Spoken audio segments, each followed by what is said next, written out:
And then here's where it gets really strange. So then they reissue the 2019, which has apparently been remastered, and they repressed it. And the exact same skip happens in the exact same spot.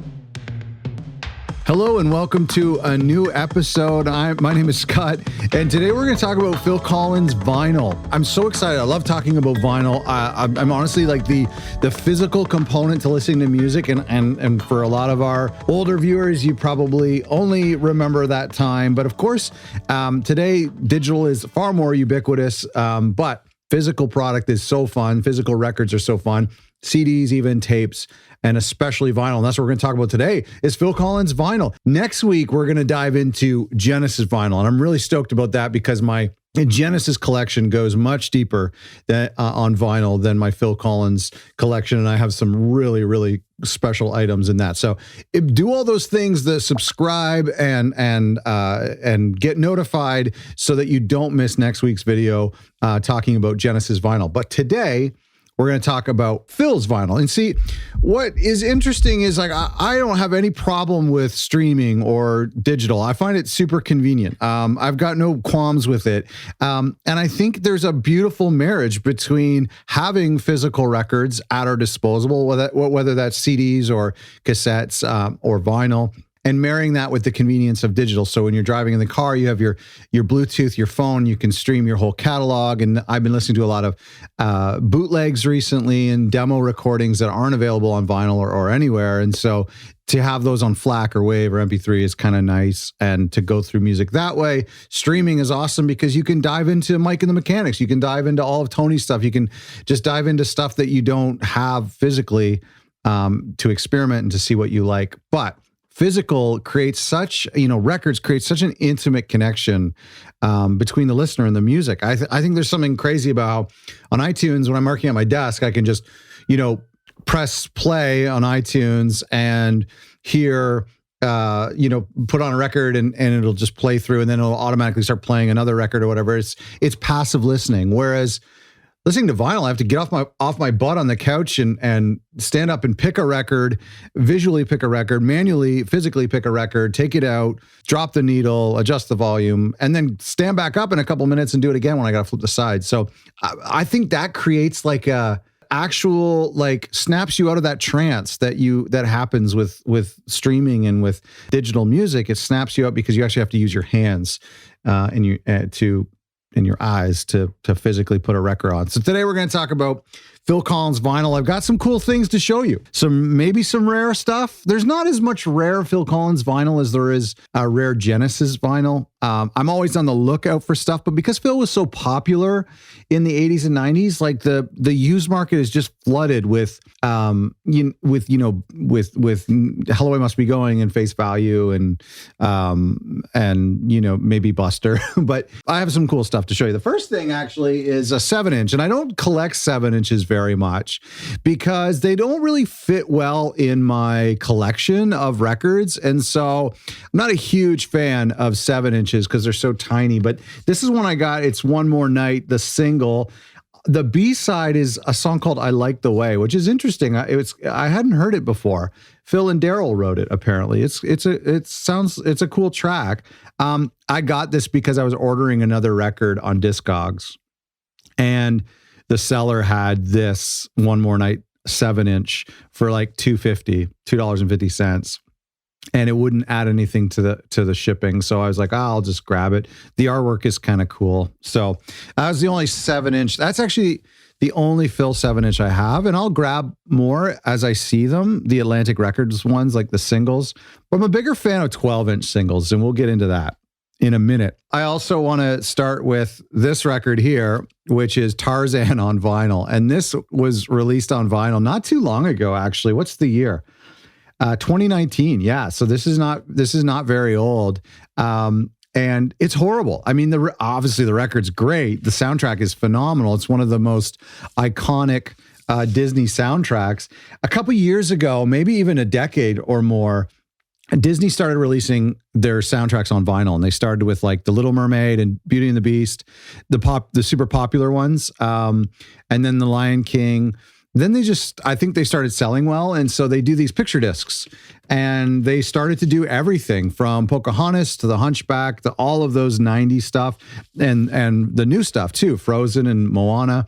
And eventually I was always checking Amazon to find out when they're going to do Tarzan, because I love Tarzan. It's a great soundtrack. I saw the movie only recently because I have kids, and wasn't, whatever. The music is phenomenal. So I really wanted to have this on vinyl, but it sounds terrible. I mean, picture discs, I think, are notorious for not sounding great.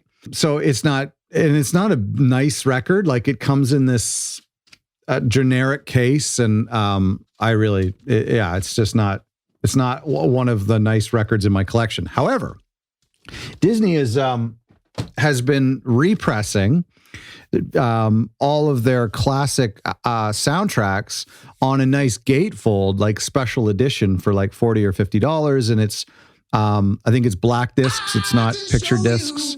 It might even be colored discs, but I can't say that for sure, but it has like a nicer fold out. So basically doing like a proper vinyl pressing of their soundtracks. And I'm going to keep my eye out to see if they do Tarzan, because I'd like to get that in a better sounding record. And just like a nicer package than these picture disc transparent things. Okay, the next vinyl is something I'd waited to come on vinyl for a very long time. And I have a funny story and some interesting technical issues with this. And this is Serious Hits Live. And so I have two copies. I have the Serious Hits Live that was reissued in 2019 at the same time that Nick Davis remastered it. And it was the same time that they did Hot Night in Paris, which I also have and is a great sounding record. And this copy here is the original. It's from 1990. I don't know where they were pressing, like what country's vinyl was most popular in the 90s, because everyone had shifted to tapes and wealthy people had started to adopt CDs. But by 89, 90, it was all about cassettes. So I don't really know, because this is very hard to find. This came up on a used seller on Amazon, and I was able to get this for about $40, I think, which was crazy for me. And it's in good condition. It's 2 discs, and it's the same track listing as the CD and the cassette, I believe. Let's just double check that, because I have the cassette right here. I think so. Yeah. I think so. It's the same as the cassette. I was so pleased to get this because it had never come out on vinyl. And I bought this in like 2018. And then they ended up reissuing it on vinyl in the exact same package, except this one is matte and a little darker. The new one is on a matte. I'm going to talk about the new matte texture they've been doing. And this one is semi-gloss and a little bit brighter. I get this record in the mail, and the condition was as described, which is like good, not very good, but good. The record is like flawless looking. The disc is flawless. There's no scratches or anything. And I put it on the player because I really like this. I grew up with Serious Hits Live. That's kind of how I first heard songs like Groovy and Separate Lives and any like Easy Lover, any like non-album tracks. And so I grew up with this. So I was very happy to get it on vinyl. And I didn't care that they reissued it. I wanted to own both copies. So here's what happened.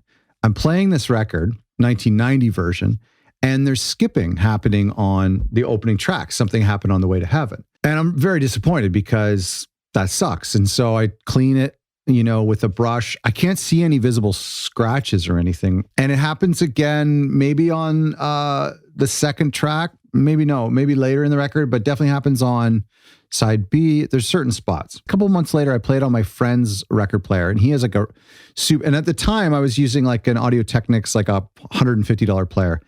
So then I played it on my friend's player, which is like a 1980s deck that is really expensive, really good deck. And it didn't skip. So then I just realized, well, you know what? It's probably the arm is maybe not weighted enough. And maybe there's some sonic, or there's some types of grooves on some of the louder songs or the more upbeat songs that a cheaper arm would cause to skip. So that was my theory. And then here's where it gets really strange. So then they reissue the 2019, which has apparently been remastered by Nick Davis, and they repressed it. And the exact same skip happens in the exact same spot. And other people on Amazon in the comment section have been saying that they experienced the same skipping in the same spots as me.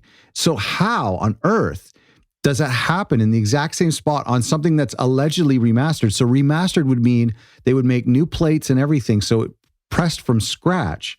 So how does that happen? I don't know. I have to ask a friend of mine who works at a pressing plant to figure it out, because we're talking about two records that were pressed 30 years apart. That's just really bizarre to me. And so it's kind of a bummer, because now I have a newer player. I have a better player. I can't remember the maker of it. It's like a $500 record player, and it still kind of skips. It only doesn't skip on my friend's player. Maybe I should like glue a penny to the arm, like the needle arm, and see if that helps. I've heard that can help, like add a bit of weight to the arm. See if that works. Not sure. Anyway, so that kind of bums me out, because Serious Hits Live is just a really good compilation, and I was bummed that my original copy made it difficult to listen to. Kind of annoying. You're getting into a track and it skips a bit. Especially for me, grew up in the CD generation. I get PTSD when something starts skipping. And then I was disappointed that the 2019 version did the same thing. I'll have to ask Nick Davis one day if he knows anything about that. Okay, my next thing is a super rare thing. I don't know how rare it is. Well, on Discogs, only 65 people have it. But this is a picture disc from the Hello, I Must Be Going era.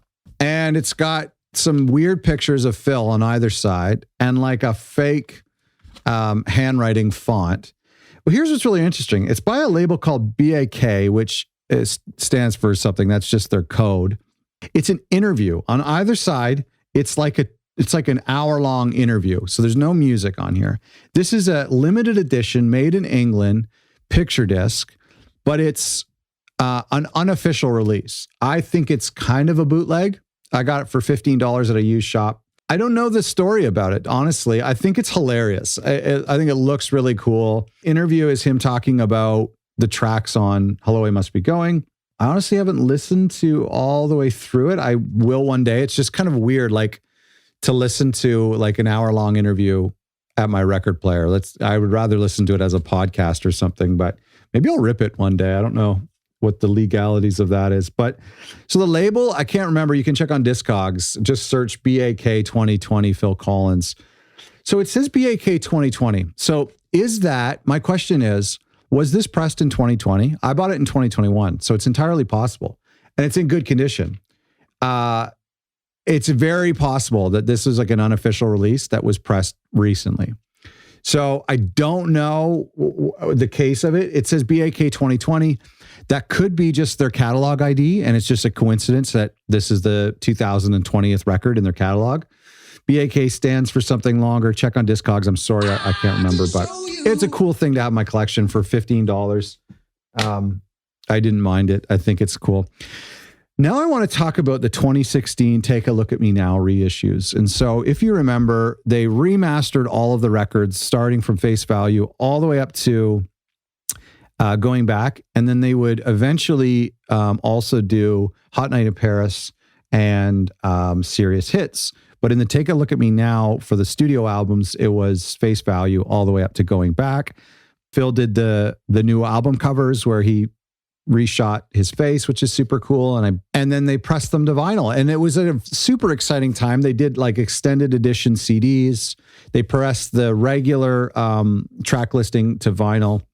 They did extended edition CDs. I wish they did I would love them to redo tapes. We'll do a whole episode on tapes one day because tapes and Phil Collins are synonymous for a lot of us. But anyhow, they repressed the vinyl and they did different album covers, very different on Going Back, but everything else he kind of recreated the same album cover. And I'm going to talk about one of them today that I have here, and it's Dance Into the Light, which came out in 96, 97, can't remember, sorry, 96.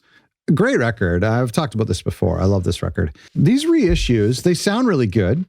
And I was so pleased that they pressed them on vinyl because, and it's black vinyl, which is, nowadays is getting more disappointing for people. Some people prefer to have color vinyl and most artists are not pressing black vinyl anymore. But major labels are. Anyway, so they did these reissues, and I was really pleased because there's records that I didn't have on vinyl. Dance into the Light was one of them. That one I don't think has ever been pressed to vinyl originally. If it was probably not in North America, maybe not even in Europe. And I've never seen it. And I didn't check Discogs before this to see if the original 1996 album was done on vinyl. And it's very similar to We Can't Dance or into Calling All Stations. Like, I know that We Can't Dance was done, but it's a super long record. This is a super long record. It wouldn't fit on one disc.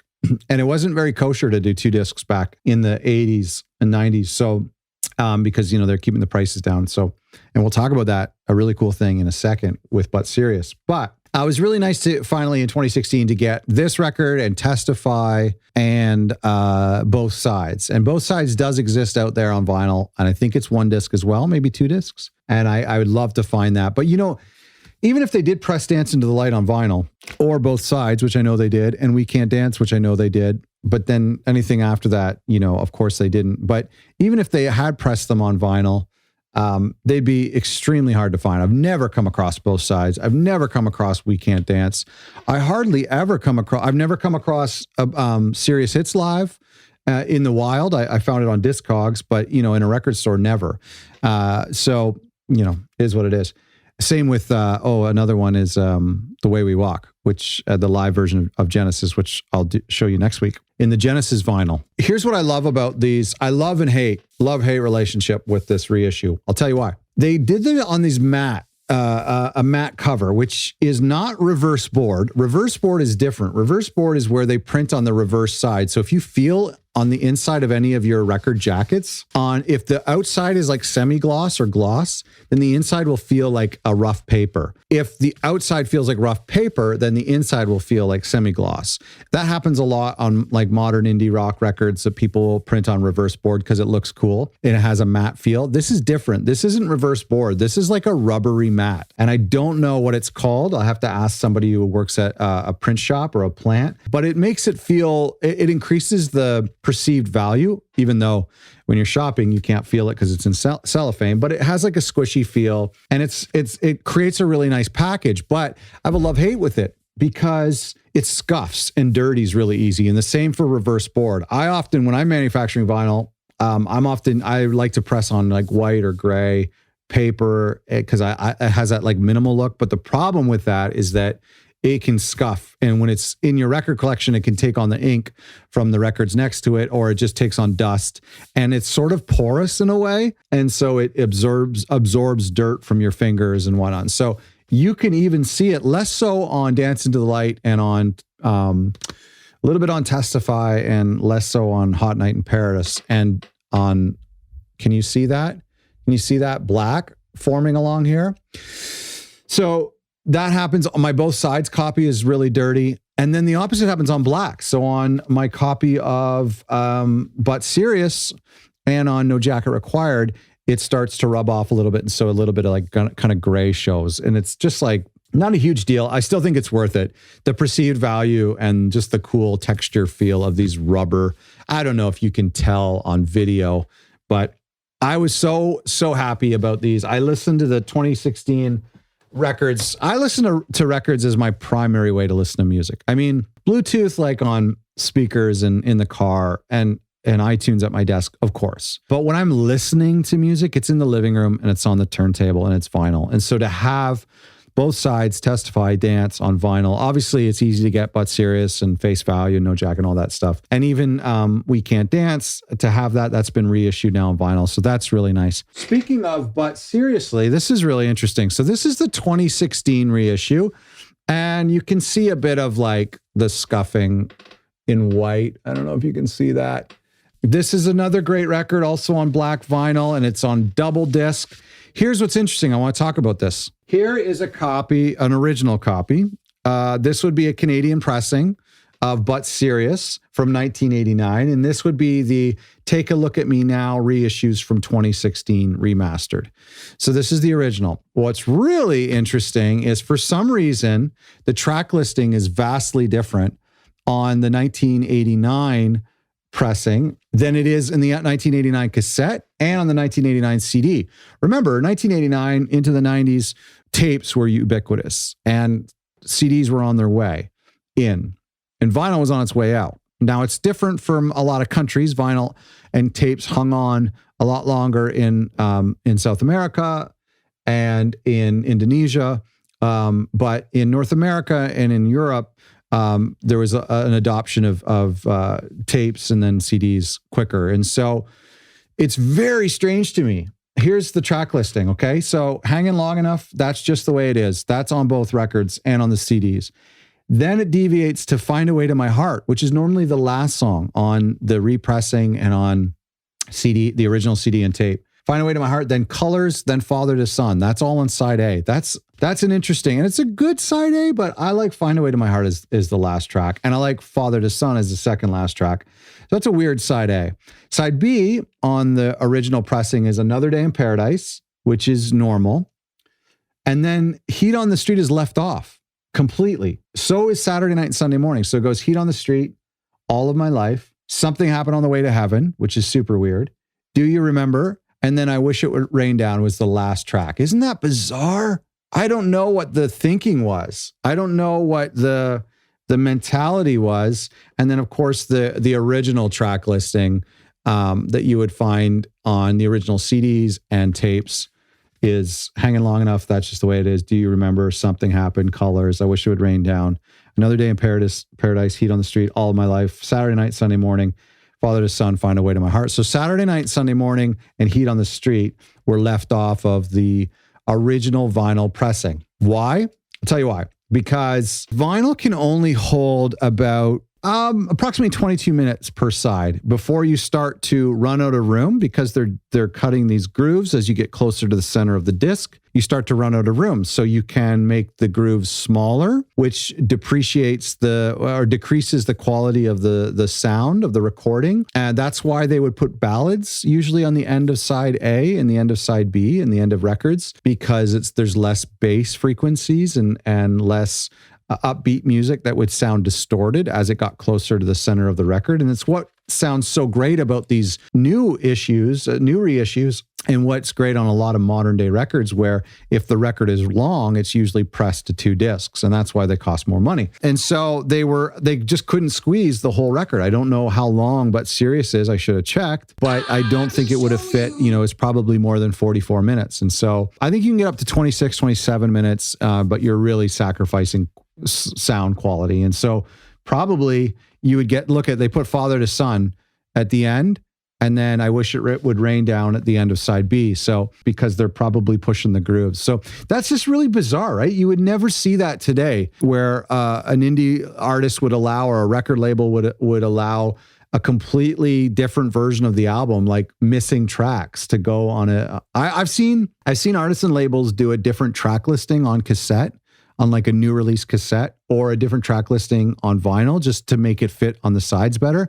But I've never seen it where they've completely left off tracks. I've seen it where people will add bonus tracks, because if you're making a cassette, both sides have to be equal-ish, or you have like dead space at the end of side A or the end of side B. 2 more records. I'm a big fan of 12-inch singles. And that's what I've been collecting recently, and I've been collecting them for Genesis. Genesis has a ton of them. Phil Collins, I've been recently getting some. I just got Groovy Kind of Love, which I didn't bring up for this video, but it's a nice, it has big noise on side B.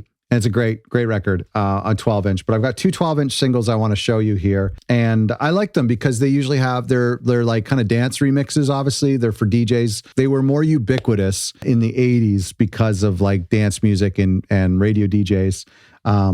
7 inches, like I said before, they just don't fit great in my collection. So I love having these big 12 inches. This is the Sussudio 12-inch. It has, on side A, it has the extended remix. And on side B, it has the studio version of Sussudio, and it has Man with the Horn, which I'm not a huge fan of, but a lot of people are a huge fan of that song. I'm not a huge fan of it, but this is cool. Look at that little drawing on the back there. This is a great record. I literally listen to this a ton because the extended remix of Sussudio is so good. It's really well done. I like this a lot. You could probably hear it on the extended version of the bonus tracks on the 2016 digital reissue of No Jacket Required. I'm sure it's on there. Last record is something I got just recently and it's hilarious. This is Hanging Long Enough 12-inch record. Has a club mix on side A, a pop club mix on side B, and then a dub on side B. It doesn't have the original studio version. I love Hanging Long Enough. I love Hanging Long Enough way more than I love these versions. These aren't that great, to be honest. The Studio remix is really good.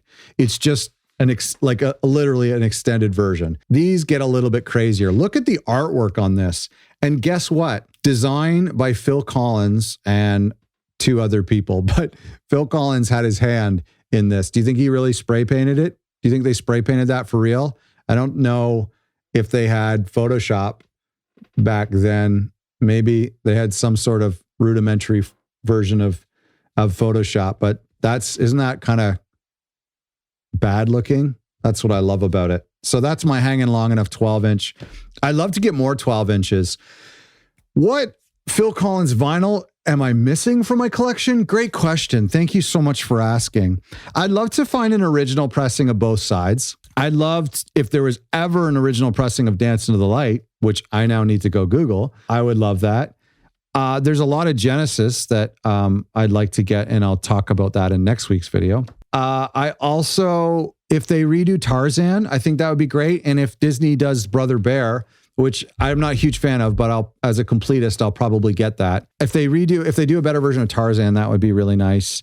I have, you know what I didn't bring up here too, is I have the singles box set, which isn't put together very well. I actually like the Last Domino box set better when it comes to packaging. The track listing is fine, but I didn't bring that up. Sorry. The graphic design looks a lot like this. I think there's some room for them to do some new stuff. I would love them to press a face value version of all the original demos, because the original demos, the cassette demos, they exist. They've already been released. A lot of them are on the face value extended edition on digital. And so to remaster those and to press those as a single vinyl in the original track listing, I think there's like a demo for every song except for maybe Droned and Thunder and Lightning. But there's a demo for everything else. And so that would be very cool. And I think it'd be cool if they did some more live stuff. I don't know. You could press they never released the final farewell tour. They could do that. I'd love to find bootlegs too, like the No Jacket Required tour, if there is a bootleg of that. I have some bootlegs of Genesis I will show you next week. They are incredible. But I would love to, if they ever did a bootleg of Phil Collins. Please, what am I missing? What do you have in your collection that you're really proud of that you haven't seen here today from Phil Collins on vinyl? I would love to see that. Please share that with me in the comments or send me an email. I would love to see what you have. And I try not to buy too much stuff on Discogs, to be honest. I kind of find like it's cheating. I love that feeling of being in a record store and finding something that you didn't know existed, or you knew existed, but you never thought you'd find in the wild. That feeling is euphoric. I just absolutely live for that feeling. And that's why I pull over the side of the road to any record store I ever see when I'm visiting a town to hopefully experience that moment where you find a record you've always been looking for, or one you didn't know existed. So I try not to use Discogs. I have recently in the past. I'm ashamed of it. I was desperate. But I try not to use it so that I could find it in the wild. Thank you for watching. Bye-bye.